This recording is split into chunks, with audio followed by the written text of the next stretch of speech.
What if knowing about cognitive biases isn't enough to overcome them?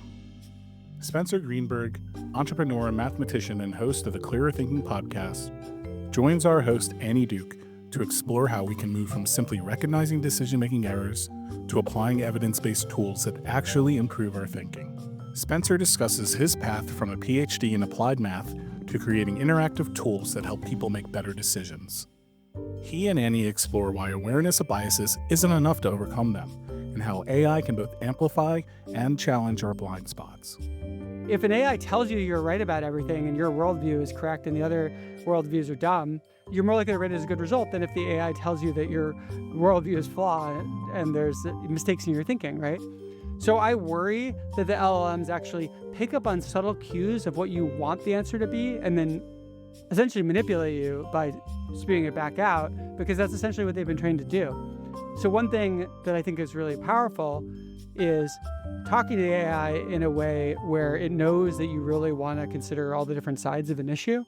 I use custom instructions where you can build default instructions that get sent to the AI every single time. And one of my custom instructions is around making sure to consider all the major sides of an issue before coming to a conclusion, and to call me out when I'm wrong about something and challenge my thinking. Key takeaways from this episode include the power of precommitments in shaping future choices, how Bayesian thinking can help us update our beliefs, and why, in a world increasingly influenced by AI, balancing intuition and analysis leads to the best decisions. This is the Decision Education Podcast, where we explore the science of decision-making with a diverse range of experts and offer practical strategies to transform our understanding of the role decisions play in our lives.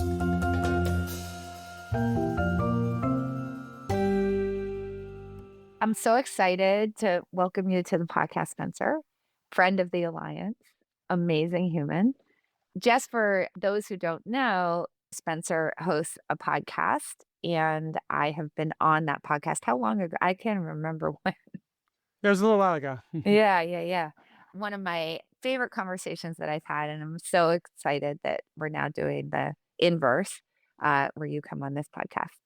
So what I would love to hear is, I think that you have a very interesting journey to getting to the place that you are right now.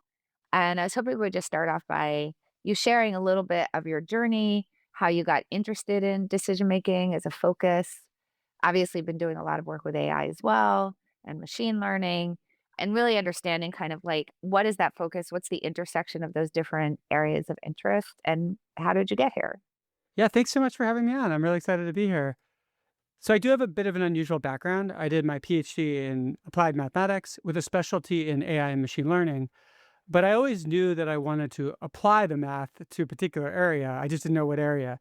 And quite a number of years ago, I eventually settled on psychology as the area I was most excited about, partly because I think it's just incredibly interesting and there's a lot of room for impact in psychology because it touches on so many important topics like mental health and happiness and how do we be productive, how do we make good decisions, how do we avoid biases and so on. So it just seems really important.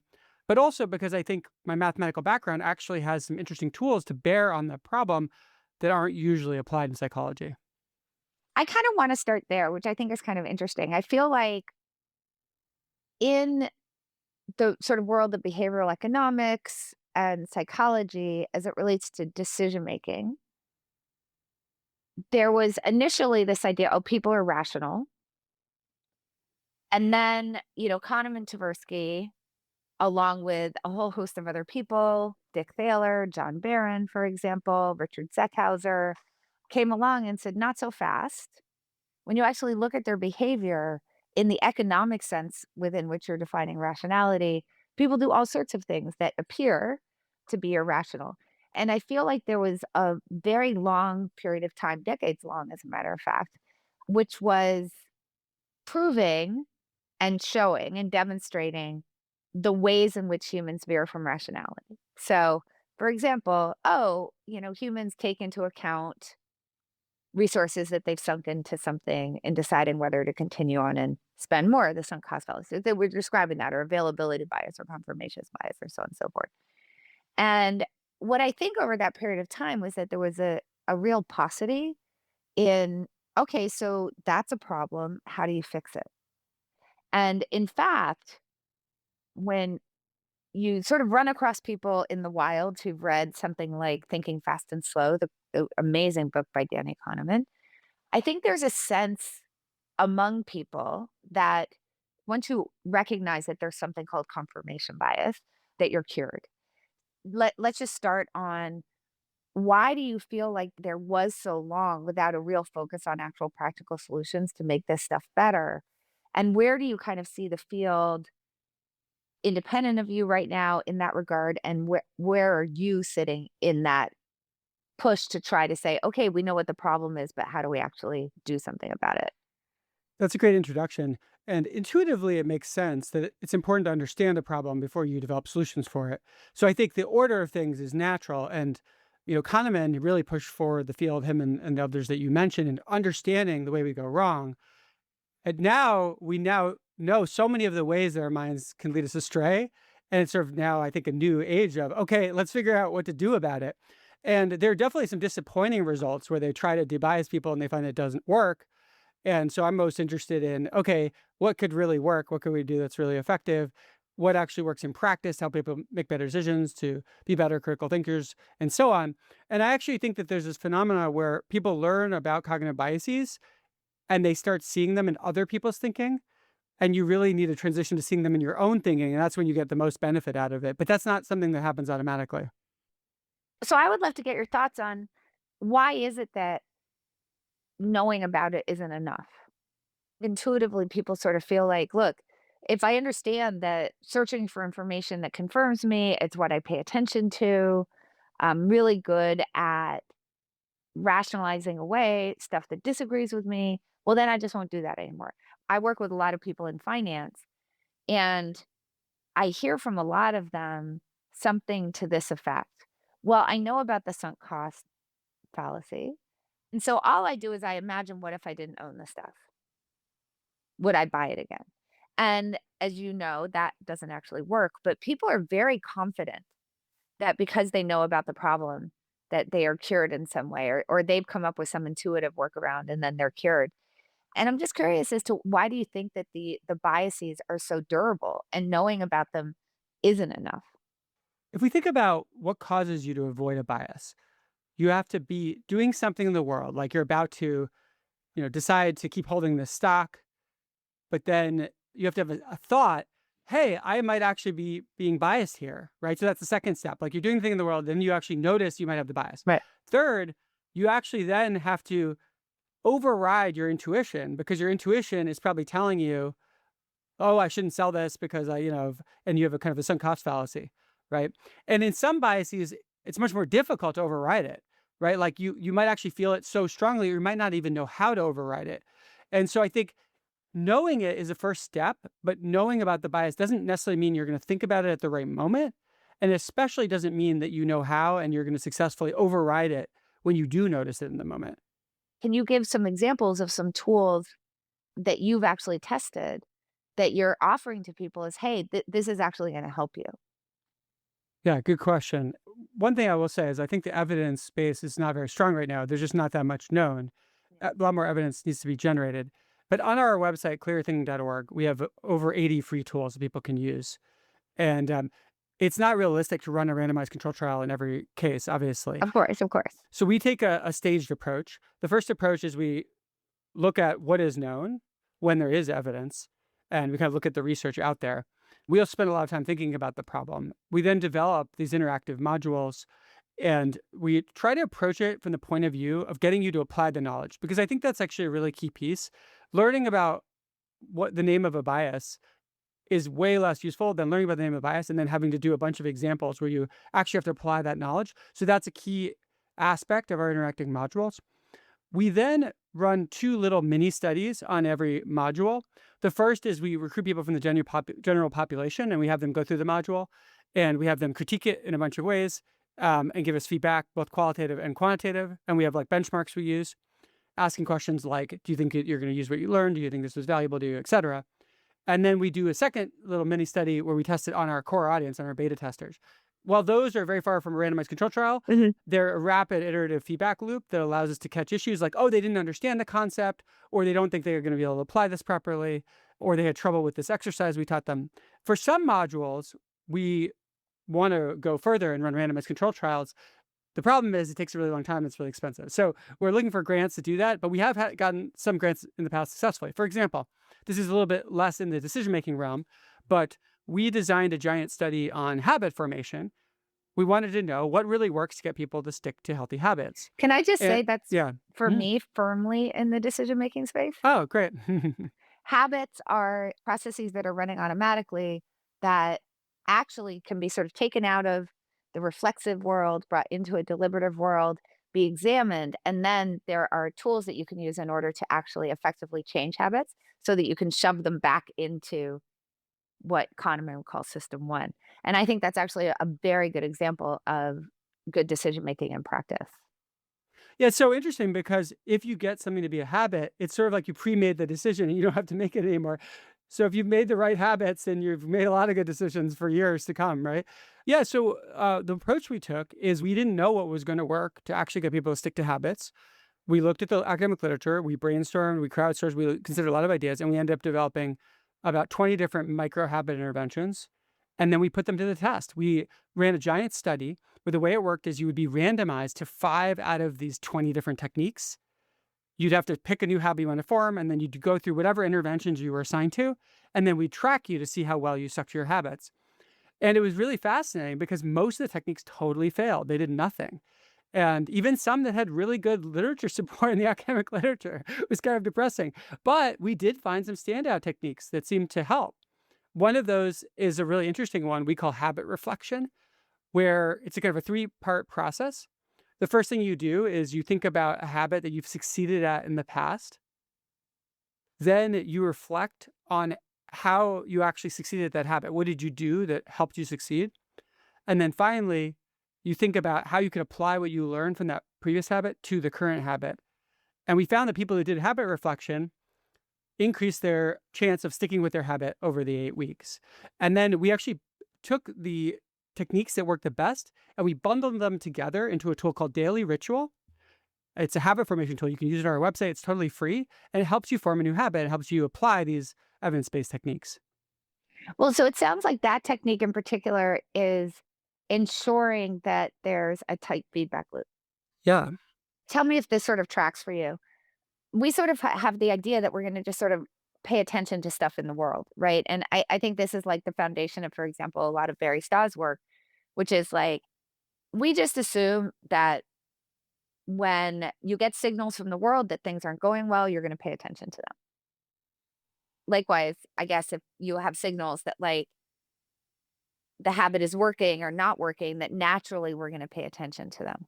In general, that feedback loop is going to run. We're going to notice it and then we're going to do something about it. But I think what you're saying is, no, you actually have to bring that into the deliberative space. And you have to make sure that that feedback loop is explicitly being closed by having them say, what are the things that you're noticing? How would you change that in the future? So you're constantly getting this iterative loop going on, which we think, well, why would you have to write it down? Those things are happening anyway. But it turns out like the writing it down and making that part of the habit formation really matters. Is that a fair summary? Yeah, absolutely. And I think writing something down is really powerful because it forces you to actually clarify your thinking in a way that just having a thought doesn't.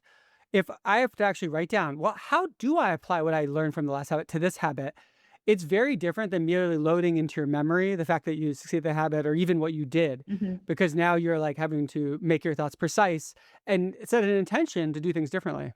But I don't know if you know this, but I actually developed a framework to help people think about when they should trust their intuition, when they should go with their gut versus use their analytic mind. Yeah. And I call it the FIRE framework. It's an acronym, FIRE. And basically, I mean, I think our guts actually are accurate quite a lot, but we also know a lot about when they're not accurate. And that's sort of the key. Right. On average, people tend to trust their guts too much, but there's actually a substantial number of people that like don't trust their guts. They constantly ignore what their intuition's telling them. And it gets them in horrible situations. You know, you can think about people who, you know, they have a series of bad relationships and they get a bad vibe about someone and they date them anyway. Yeah. Right. Yeah. So the things I think about are F, is it a fast decision? Because often with fast decisions, we have to go with our gut. Like you just don't have time to really analyze it. Hmm. Then I, is it an irrelevant decision? Like if it's really small and minor, like what movie you're going to watch tonight, what you're going to eat at the restaurant, like don't overanalyze it. You're not doing yourself any favors. And then are, which I think is the most interesting one, repetitious decisions. So if we have a good feedback loop, Mhm. if you have a good feedback loop, your gut can be incredible. You think about someone who does something every day and they can see the result of what they're doing. They, like a martial artist or a chef, they become incredibly good at having intuitions about what to do. It's just that some areas of life we don't have the feedback loop. And I like to use a metaphor of archery. Imagine that you're firing arrows at a bullseye, but you're blindfolded. You never get to see if the arrows hit. How long is it going to take you to become a good archer? Like Uh-huh. infinity, right? Like if you can't see where the arrows are going. Or imagine, okay, you don't have a blindfold. You're shooting arrows at a target, but you have to wait an hour to check if they hit. You don't get to see for an hour. I mean, think about how long it would take to become a good archer. Whereas if you can shoot an arrow and immediately see the result and then make an adjustment, you'll get better and better and better quickly. And then the last one, E, are evolutionary decisions. And I do think there's a small number of decisions which we kind of have coding in our minds for. A great example is like, that food smells off. I probably shouldn't eat it, right? Yeah, you should Right. probably go with your intuition on that. I totally agree with you. I actually bucket things into sort of 2 categories, impact and optionality, which is going into what you said, right? So the lower the impact of the decision, I really don't care if you go with your gut, be my guest. And the more optionality you have, in other words, the lower the cost it is to actually reverse the decision. One of the costs of starting something is that you could make a bad choice and it stops you from starting other things because you can't be 2 people in the 2 different places, which is just opportunity cost. So the lower the cost to actually change your mind about it, also the more that you can go with your gut. One of the issues that I think that we have on the repetition side is that everything is an archery, right? Where if you can see the bullseye and you're just shooting arrows at it, you know for sure that you literally did the best that you could. A lot more things are sort of like, it's not really clear how everything's being scored. There's a lot of volatility. And so I think of things where you're doing pretty well, but if you just always leave it to your gut, you can't find out that you could be doing a lot better. A good example actually is in sports, right? That you had all these repetitions of fourth down decisions that were going on for a long time before people were really bringing analytics into it. And teams did pretty well punting on fourth down pretty much every single time, right? Like they were doing fine with that. And then someone was like, wait a minute, we should really question the coach's intuition here about what you're supposed to do on that play. And let's actually analyze it and see what it says about that. And it turned out that they were leaving a lot on the table. They were leaving a lot of win probability on the table. So then things started to change, right? And I think that a lot of things are kind of like that. Even in things where you're getting like a lot of reps in it, right? Like even something as simple as like tennis, which is, pretty highly skill based. It's good to step back and say, is there a better shot I could have hit there? Right? Like that worked out really well and I'm winning, but could I still be increasing my win probability? And I think about that in pretty fast feedback loop things like trading, right? Where you're making money, but the question is, are you maximizing, right? And sometimes I do think you want to sort of take things out of your gut in those spots. Sometimes. Yeah, I think a lot of times when we're relying on feedback loops, we're able to locally optimize. But if we want to jump to a much higher optimal point, it often requires careful analysis. What you're doing is you're actually trading information between your gut and your analysis Mhm. back and forth, and kind of eventually leading to a synthesis where ultimately they eventually agree. One of the things that I really want to talk to you about is the work that you've done on personality tests. This is one of my pet peeves. The number of people who have come up to me and been like, "I'm an INTJ, what are you?" Just like, uh-huh. So, we could think about personality tests, as you point out, the range of astrology, which is kind of a basic personality test, I guess. It's like, when were you born? Oh, you're a Virgo. Oh, I'm gonna tell you It's a control group for personality testing. it is, it is. But then you have personality tests that people really, really believe in. So if you have something like Myers-Briggs, right? So that's one. You have something like Big Five. The thing that I think is really interesting with Myers-Briggs is that people literally will organize their teams around it. It actually changes the way that people operate in business. So could you just start off by kind of explaining what is Myers-Briggs? What is sort of attempting to measure? And then what is ocean or big five? And what is that attempting to measure? And let's just start sort of just set the table with that.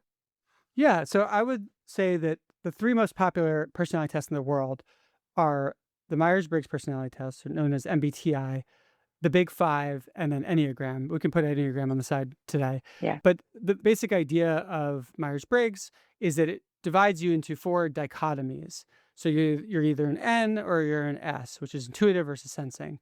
You're either an F or a T, feeling versus thinking. And each dichotomy is supposed to represent something important about you. Sometimes they're represented as scores, but much more often you see them as a single letter, like an F versus T. So most of the people think of it as this four-letter code, like Mhm. I'm an ENTJ, representing your personality as these four letters. Now, I'll come back in a moment to what they actually measure, because I think introducing the Big Five gives some interesting insight into this. So the Big Five is a test developed by academics, and it's considered the gold standard for personality testing scientifically. It uses five different measures to measure your personality. They go by the acronym OCEAN. So O stands for openness, which is about being imaginative and intellectual. C stands for conscientiousness, which is like being organized and perfectionistic. E is for extroversion, which is being social and energetic. A for agreeableness, which is being kind, being empathetic, and being agreeable. And then finally N for neuroticism, which is about being anxious, depressed, moody, things like that. Now, what's the relationship between these two, right? So Big Five has five things it's measuring. Myers-Briggs has four things it's measuring. Well, we actually ran a giant study looking at how these ideas relate to each other. And also, we implemented our own version of a Big Five test, a Myers-Briggs style test, and an Enneagram test. And by implementing them all together, we were able to kind of study how good they are at actually making predictions about people. And fascinatingly, the Myers-Briggs, the four traits that it measures, each of them relates most to one of the Big Five. So, for example, the NS factor in Myers-Briggs relates most to openness to experience in the Big Five. It's not obvious. So one way to think about what Myers-Briggs is doing is it's measuring, to some degree, four of the Big Five. Well, what's missing? Well, what's missing is neuroticism. It doesn't measure anxiety and depression and things like that. One thing that's really interesting about that is that when you take a Myers-Briggs test, usually it tells you you're good no matter what. Mhm. Mhm. Right? It might have a little section on your flaws, but usually it makes you feel good about yourself. And in fact, we tested that in our study. We found that, in fact, people were happier with their Myers-Briggs style results than they were with their Big Five results, because the Big Five tells you, that you're closed-minded and neurotic, and whereas the Myers-Briggs style tests tell you, you're an ENTJ. That doesn't sound bad, right? Right. So. But then I think the kind of most interesting piece is then we tested how well can we make predictions from each of the tests. And we found, just as a control group, we used astrological sun signs. So are you Pisces and Aries, et cetera. We found using that, we were completely unable to make predictions about people's lives. So we tried predicting 37 outcomes about people's lives. Not surprising to me, maybe surprising to some, but astrological sun signs, no predictive ability. So that's kind of our control group. We then tried using the Big Five and our Myers-Briggs style test, and we found that the Big Five was about twice as predictively accurate at predicting things about people As the Myers-Briggs. as the Myers-Briggs. Exactly. Okay. Yep. And so that, funnily enough, that put the Myers-Briggs style test literally halfway between astrology and the Big Five, which I think is a reasonable way to describe it. One of the ways that we think about like personality test is internal validity and external validity, right? So an internally valid test means that if I take the test on Monday and then I take it again on Friday, it should give me the same results. We're supposed to be saying something pretty deep about people's personalities here. And then external validity would be what you're talking about, right? Like if you take it and I get a score, is it actually predicting things about life outcomes, for example, right? So that would be external validity. Mm-hmm. So one of the things that I think is interesting about Myers-Briggs, which, business people are huge fans of, I actually sometimes think about it as the astrology for business people. But one of the things I found for myself was that depending on when I took the test, I was either an INTJ or an ENTJ. But that I and E thing, every time I took it, it was something different. Well, that's actually very common. Yeah. Yeah. And I think part of the problem, and it's something that you've addressed in the past, is that I'm on the border between the two. And so, depending on which day you catch me, I'm either going to feel energized by being around other people or I'm going to feel enervated by being around other people. It's going to depend because I'm on the border. I shift between the two things. And I don't think Myers-Briggs allows you to sort of capture that variation because as you said, it's like binary. It's there's 4 things and you're in one category or another. So can you talk about like the differences on that way in terms of internal validity and also like why are you not seeing that with Myers-Briggs versus Big 5? Yeah, it's a good question. And to answer it, we actually considered why is the Big Five outperforming Myers-Briggs style tests at predicting things about people. And so to try to figure that out, we first realized that neuroticism was missing from Myers-Briggs style tests. And so we decided, okay, well, what if you remove that from the Big Five? And that closes some of the gap, right? So it makes the gap closer, but it's still, there's a substantial gap. Big Five is still predicting much better. Okay. Well, what's next? Well, then we thought about these dichotomies. Obviously, if you dichotomize someone into, E or I, you're losing information. And so, well, usually Myers-Briggs is used in this dichotomized way, but what if you were using this continuous way and treated as scores? Interestingly enough, that closed a bunch of the remaining gap. And so if you were to remove neuroticism from the Big Five and you undichotomize Myers-Briggs, we still found the Big Five a little bit better for making predictions, but now the gap was pretty small. And so I think that sheds light on this. And we also looked at, well, why is the dichotomization such a problem? And it turns out it's because pretty much all of these traits are close to normally distributed, like a bell curve. Mhm. And that means that most people lie near the middle because the bulk of the people are in the center of the bell. Well, that's the worst possible kind of distribution to dichotomize because if you dichotomize it, many people lie just on the edge of the boundary. And so they retake the test and they might arbitrarily flip to just above or just below. Gotcha, gotcha. Actually, that's such an interesting point, right? That if things are normally distributed, then having something as a dichotomy is really horrible because most of the people are actually going to be on that border where they're going to arbitrarily be assigned to one thing or the other. And then all of a sudden, you're assigning people to teams based on these letters where you think that it's like, well, I've got an introverted person here and an extroverted person here. And so they're going to be really good. They're going to balance each other out. Or, I have someone who's more sensing and someone who's more feeling. So that's really good. It's going to get diversity on the team. Meanwhile, those people are basically identical. Yeah. And you don't even know it because you're losing that information. It would be like saying you're tall or short. Yeah, exactly. If you're saying you're tall or short, when it's like, oh wait, actually, most people are fairly close to the average height. Actually, they're not too far from it. And I'll just say, for anyone interested in this topic, we released something we call the Ultimate Personality Test that you can take, and it actually will measure your personality from these 3 different most popular frameworks, show you how your results compare, but also will show you the data we collected on how accurate each of these are. So you can find it on our website, clearthinking.org, and it's totally free to take. First of all, people should definitely go do that, by the way, because some of these things are actually like quite predictive. And they do actually help you to kind of understand yourself. And I think one of the things for people to realize is even if something has a name that you kind of think of as good or bad, it doesn't necessarily mean that it is good or bad. So one of the features that I think about that with Ocean is agreeableness or disagreeableness. Agreeableness obviously has advantages, but can you talk a little bit about like what are the advantages to being higher on disagreeableness? Yeah, I think my view is that every personality trait is dysfunctional at the extremes. So if you're like 99.9999 percentile or 0.0001 percentile, it's probably not a healthy place to be. Right. But that there are interesting trade-offs as you go up and down. Like if you're near the middle and you're like, oh, I want to go up or down, like there often is a direction that tends to benefit people more, but it's not costless. There's actually trade-offs occurring. So if we take agreeableness in particular, agreeableness is correlated with being kind and empathetic, caring about other people. And I think most people agree that that's a good thing. However, it's also correlated with not being able to say no to people and to being potentially taken advantage of. And also, the highly agreeable people often have trouble saying, "Hey, everybody, you're wrong." so, so I think yeah, They'd have trouble going backwards over the high bar.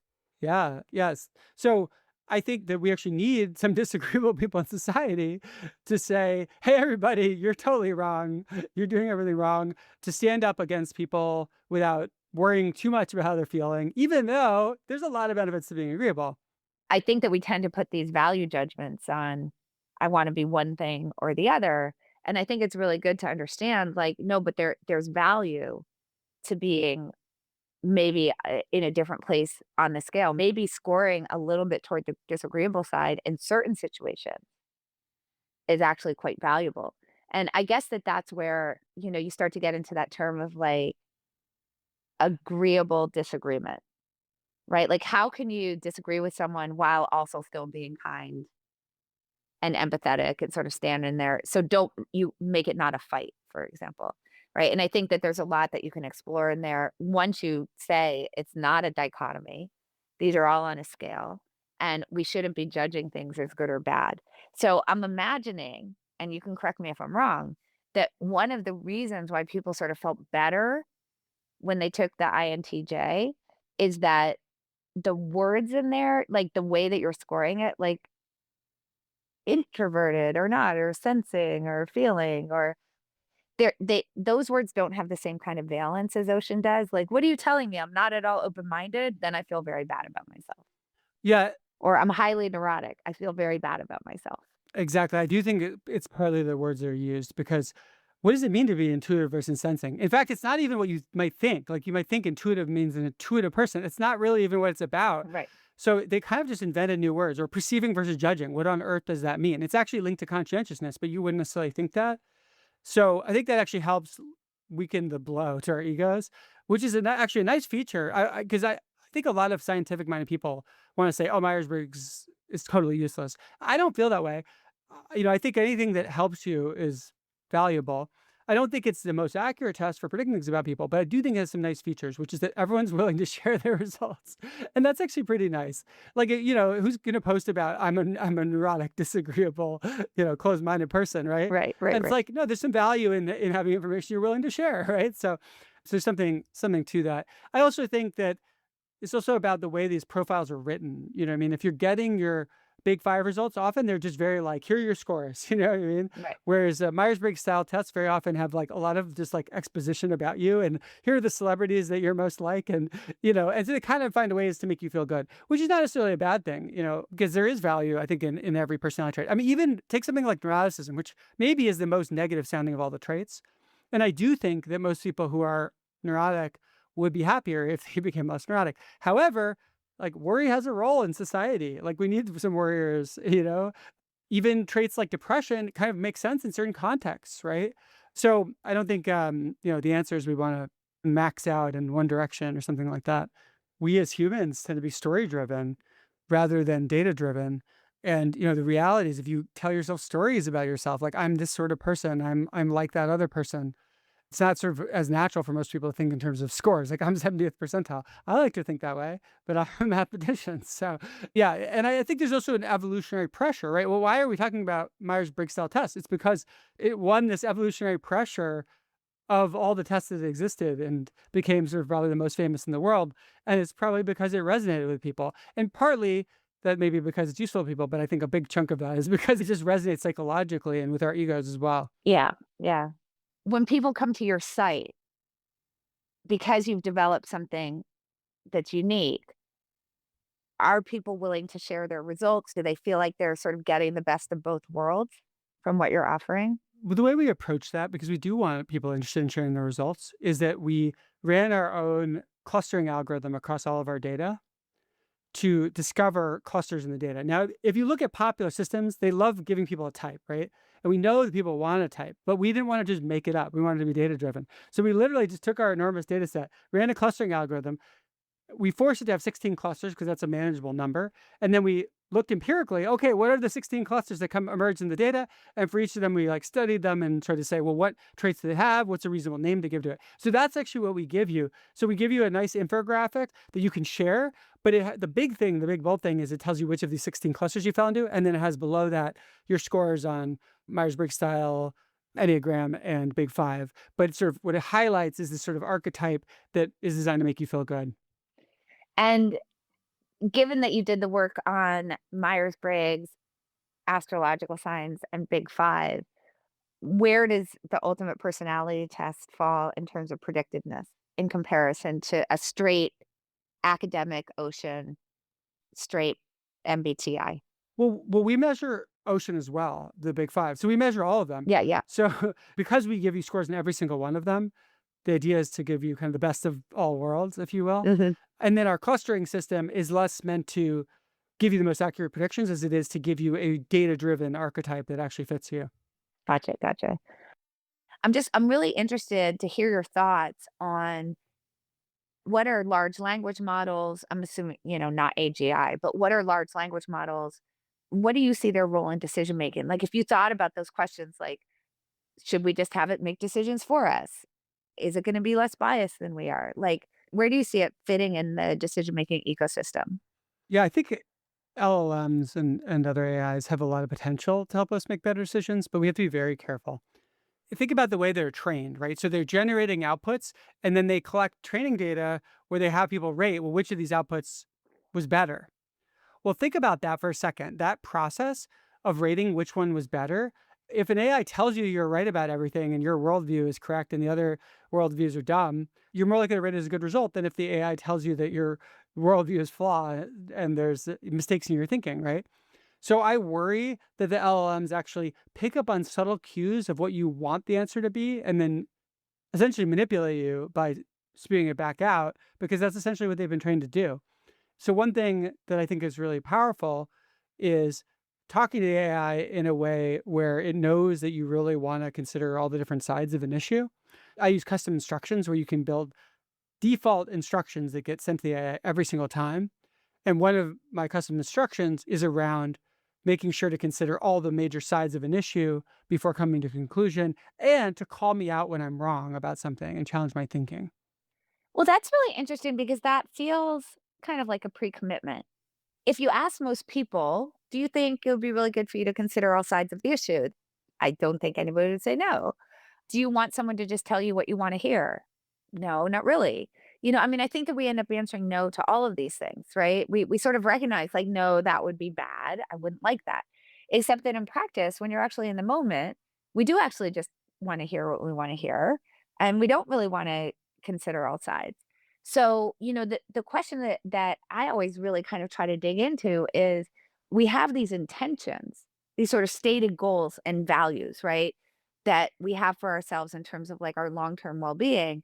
But then in the moment, we don't do a good job of actually aligning our decision making with those values and goals. So, how do you deal with that? Well, you have to sort of think about how do I put a process in place that's going to protect that future version of me that just wants the AI to spew back what I want to hear. And it sounds like that's kind of what you've done. Is you said, okay, I've developed a set of instructions to not do the thing that it's naturally going to do, which has caused me actually to be more biased. And I'm now making a commitment that every time I'm going to go and interact with an LLM, I'm going to give it this set of instructions. And that's going to help me to actually avoid this problem I'm going to have if I'm doing it on the fly. Exactly. And both ChatGPT, maybe OpenAI, and Claude, maybe Anthropic, actually let you permanently assign the custom instructions. So once you set it up, you're good to go. So Oh, it really is a pre-commitment mechanism, a way of protecting your future self. I think it's very much the way that, with social media, we might say abstractly, oh, yeah, I only want to use it 20 minutes a day or whatever. But then when you're actually using it, you're in the flow of things, you just get sucked in and then you end up scrolling for an hour, right? It's a similar thing. It's easy to decide in that cold state when you're thinking about it abstractly. And that's what you want to do rather than deciding in the moment when you're talking to it about your beliefs. it's an interesting thing with these large language models. I'm a big fan of Ethan Malick's work. And, I've had discussions with him where he says everything is just about prompting. And we sort of think that the AI is just going to give us the answer, but the answer is going to be completely dependent on the prompt that the AI gets. And we don't spend any time actually training people on what are the appropriate prompts to actually help you to get to a more accurate place, to get you an answer that's more objectively fact based as opposed to say what you want to hear, period. Yeah. A real pet peeve of mine is when something's being debated on the internet and someone goes into a chat bot and is like, prove the other person's wrong. And then it will always generate arguments telling you you're right. And then they'll go paste that in their Facebook comment or Twitter comment as though, they have some knockdown argument. And you're like, no, actually, that provides essentially no information because you're just telling it to argue one side. So, thinking about just like any kind of intervention, whether it's AI driven or the kinds of things that you've explored, how do you think about balancing effectiveness versus, let's call it practicality? You could have the most effective decision making tool in the world, and if people don't use it, who cares? If they're not willing to use it, who cares? Right. So, if you're going to intervene in order to improve somebody's decision making, the fact is that they're going to have to do the thing that you're telling them to do. The perfect tool you don't use is worse than the oversimplified tool you use that actually gets you some benefit. And I think there's not nearly enough research on these areas. So a question that's really interesting to me is how simplified do you want to go with decision-making techniques? Because, we know that if it gets too complicated, it overwhelms people and they're probably not going to really use it. Versus if it's too simplified, that you lose a lot of the benefit. And like, what is that trade-off? And I don't think that's very well understood. Yeah, yeah. I mean, one of the things that I say to people all the time who are like, well, I'm going to go build a decision tree. And I'm like, that's great. Don't go more than 2 nodes deep. Yeah. Right. And I'm like, why? And I'm like, it's going to be too complicated. You're not going to do it. You're like, just go only, as long as you're only going 2 nodes, I'm totally fine. Like, go give it a go. Right. But like when things get way too complex, it becomes too hard. And then you're actually not going to be willing to do it. Whereas if you do some simple back of the envelope stuff, it's allowing you to write a little something down. And you're probably actually gonna do that. It's like you will actually do that, and it will actually be helpful. There's also a lot of value being able to keep something in your head.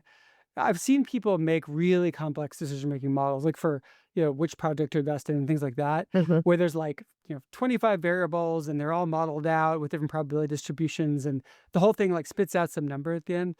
But if you ask them, well, why is it that number? Why is it, they really can't explain it to you. It ends up being very brittle and they can't really even check that it makes sense because they don't have an intuition for it. So I think it's useful going through an exercise like that if you're willing to put in the time. But I think then you want to go back in and say, well, why is it getting this output? Like, what are the parameters that are really driving this? Like, which of the parameters is it really sensitive to? And you go back and then you build an intuitive model and then say, there's 25 variables, but it's really driven by these three. And the reason it's not higher is really limited by this one factor.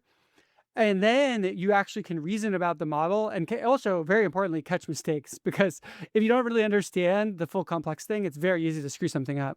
Yeah, interestingly enough, that's criticism I've heard about deep learning, is that you have some input and then you have some output, and it's opaque. Everything that's happening in between in terms of what that model is doing, particularly as you add a lot of different layers on a deep learning model, it's opaque. So you can't go in and say, "Wait a minute, but why did I get this output given this input?"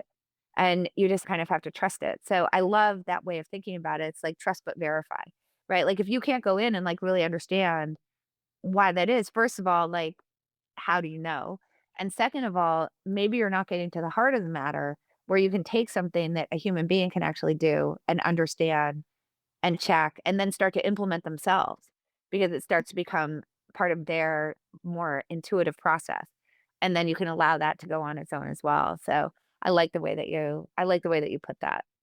What decision making tool or idea or strategy would you want to pass down to the next generation of decision makers that would improve their lives? Well, I'll talk about an oldie but goodie, which I love and I feel like most people don't understand, but it's easier to understand than you think, which is Bayesian thinking. Mm. The idea basically is that we as in society has actually figured out how to quantify evidence, and very few people are aware of that. And it's insane to me that this is not better known. Like people argue with each other.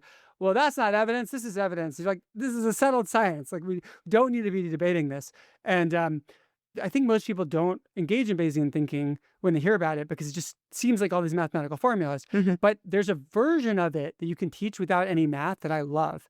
And we have a module on our website, clearthinking.org, called the question of evidence that actually teaches you this. So if you're interested, go check that out. But the way it works is you get some evidence and you want to know, is this strong evidence? Is it moderate evidence? Is it not evidence? And you simply ask the question, how many times more likely am I to see this evidence if my hypothesis is true than if it's not? So I'll say that again. How many times more likely am I to see this evidence if my hypothesis is true than if it's not? And if you're many times more likely to see it if your hypothesis is true than if it's not, like 3 times more likely, then it's moderate evidence. If it's 30 times more likely, then that's very strong evidence. If it's equally likely to occur, this evidence, if your hypothesis is true than if it's not, then it's not evidence at all. It doesn't actually move the needle. And I think this basic concept, it's not that you really do the calculation in real life, but whenever you're confused about like, well, is that evidence? And is this weak evidence or strong evidence? You go back to the question, which we call the question of evidence. And that question actually tells you exactly what you need to know. Totally love that. But I want to highlight something that's embedded in that I think is just important to bring to the surface, which is a lot of times when we're looking at evidence, we're thinking about whether it supports the thing we believe to be true. And we really need to always add in a question, which is, well, if the thing weren't true, what would have to be true as well? So I think that we see examples of this all the time. Like someone will be hiring engineers and they'll be like, they score really high on disagreeableness. So I should go find disagreeable people to hire as engineers. And then the question is, okay, but like if that were a signal of being a good engineer, what would have to be true for that to be signal for that? Well, it would have to be the bad engineers actually don't score high on disagreeableness. So now we can follow your reasoning, right? Like if my hypothesis that it's a signal of great engineers and I see that great engineers happen to be disagreeable, how likely is it, do I think, that if I looked at engineers who weren't so successful, that they would also score high on disagreeableness? And I think we could all agree it was probably pretty high in that case because it's a particular engineering mindset. Or I'm nothing against engineers. I'm using this as a complete hypothetical. But you could see how you could then understand that through your framework. And the thing that I'm trying to highlight is we ask a lot what has to be true, but we forget to ask what has to not be true. Exactly. And that's why the question of evidence is formulated as how many times more likely. Yeah. It's explicitly saying how many times more likely am I to see this evidence if my hypothesis is true compared to if it's not. And it's the compared to if it's not is critical. And so often when people look at evidence, they're like, they'll ask a different question. It's not quite right. They'll say something like, well, is this evidence likely if my hypothesis is true? Well, that's not the right question to ask. Right. Or they'll say, can I explain this evidence with my hypothesis? Again, not the right question. You really have to say, how much more likely is it with if my hypothesis is true than if it's not? So it's funny. And every other way of asking the question isn't quite right. Like what you're essentially doing here is you're taking the Bayesian mathematics, converting it to English, and it's literally that question. There's one question of evidence, which to me blows my mind that it's not really known. So that brings up another thing that I think about, right? Which is when you say, like, oh, would my hypothesis explain this evidence, right? Like, I love Duncan Watts' book, Everything is Obvious Once You Know the Answer. And we forget that on the look back, you can kind of explain almost anything. This is part of the problem, right? So take my stupid engineer example, right? If all I told you was, hey, what if I told you that great engineers are disagreeable? Like, give me an explanation for that. It would be really easy for you to explain it, right? Like, oh, well, they're looking for different ways to do things and they're not necessarily going with the status quo or whatever. You could come up with all sorts of reasons for that. There's a social scientist who used to present his findings by just saying, here's what we found. And people are always like, yeah, that makes sense. That's intuitive. But then he's like, no, it's not intuitive. And so what he did is he switched to, instead of giving them the answer, he said, here's what we studied. I want you all to now take a moment to predict what we're going to find. And then a lot of times people predicted wrong. Right. So you actually have to make them guess before you tell them the answer. Otherwise, they're like, oh, that's obvious. The next question I have is a little bit of a wrap up. You obviously are an incredible friend to the Alliance for Decision Education. What do you think the impact on society will be when the Alliance succeed in its mission to ensure decision education is actually part of every K through 12 student's learning experience? Well, I don't think people realize the extent to which decision making just imbues everything in your life and compounds, right? Making good decisions lead to future opportunities, and then making better decisions than those leads to even more opportunities. So that's at the individual level. I mean, I think there's profound implications to people making better decisions. But then there's also huge societal implications. I mean, a population that makes better decisions elects better leaders, has better people in charge of nonprofits, has better people in charge of companies. And so I just think there's huge flow through effects that benefit everyone. And then I think as we become more and more powerful with new technology, it actually becomes increasingly pressing where like when we have the technology to destroy ourselves or to reshape the world, we better make good decisions or we're going to drive ourselves off a cliff. So yeah, I'm a big believer that decision making is critical to a great society. Yeah, I'm going to bottle that answer so I can repeat that to people for sure. If listeners want to go online and learn more about your work or follow you on social media, tell me where you would like to send them. So if you enjoy this conversation, I'd really love it if you check out my podcast. It's called the Clearer Thinking Podcast. You can find it on Spotify or Apple Podcasts or any other podcasting app. So it's Clearer Thinking with Spencer Greenberg. I have a personal site where I have hundreds of essays at spencergreenberg.com, or you can check out our work at clearthinking.org. Personally, I get your little newsletter. I got one yesterday, actually, in my email, and it's, I immediately open it and read it every single time I get it. So Oh, I thanks. I cannot recommend that, highly enough. So subscribe. It will actually appear in your email. You will get it on the regular, and it will make actually a big difference in your life. I feel like it makes a very big difference in mine. As always, you'll find show notes, transcript, be able to find any books, articles mentioned today on the Alliance site. So please go there to go find that. And Spencer, I could not thank you more for being in this conversation with me. This has been a total treat for me. I'm so excited that you agreed to come and explore decision making with me. And I'm excited to have been on the other end of the conversation this time. No, thank you so much, Andy. I really enjoyed it. Here at the Alliance for Decision Education, our mission is to improve lives by empowering students with essential skills and dispositions for making better decisions. We're spearheading a national movement to ensure that decision education is part of every student's learning experience. Through this podcast and other initiatives, we're raising awareness about decision education, and we'd appreciate your support. Visit our website at alliancefordecisioneducation.org and follow us on your favorite social media platform. If you have any suggestions for future interviews or episode topics, please email us at connect@alliancefordecisioneducation.org. If you enjoyed this episode, please share it with others and leave a rating and review. And make sure to subscribe to this podcast on your favorite platform so you don't miss any episodes. Thank you for listening, and we hope you'll join us again soon.